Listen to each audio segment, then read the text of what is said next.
I was at my Princeton reunion earlier today, and a young alumnus came up to me. He was very kind, and he said, you know, I really like what you're doing. I like what you did, but please don't run.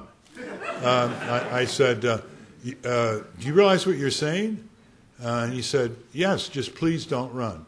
I said, you're telling me not to use my First Amendment rights of speech, assembly, and petition inside the electoral arena. You're telling me to shut up. Are you aware of what you're saying? He said, I understand, I like what you're doing, but please don't run.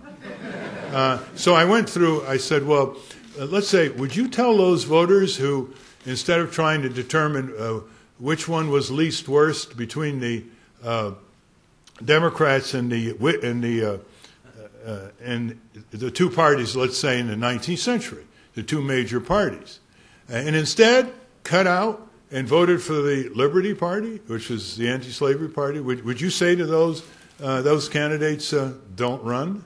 And he sort of paused. And I said, how about the people who refused to go least worst between the Republican Democrats on women's suffrage? Would you tell those candidates, don't run? Would you say that? And he paused. And I took it up to date, and I said, would you tell Buchanan not to run? Would you tell, you know, on the other side? And he said, I understand what you're saying, but please don't run. I said, you know, unwittingly, you are engaging in a political bigoted statement. Because you can oppose and you can support any candidates you want. But when you say to someone, don't run, you're saying to someone, do not speak, do not petition, do not assemble inside the electoral arena. Now, I'm saying this because I'm sure you've had these conversations with people. Like, look at the word spoiler. Spoiler is a contemptuous word of political bigotry because they do not accuse George W. Bush of being the spoiler in 2000.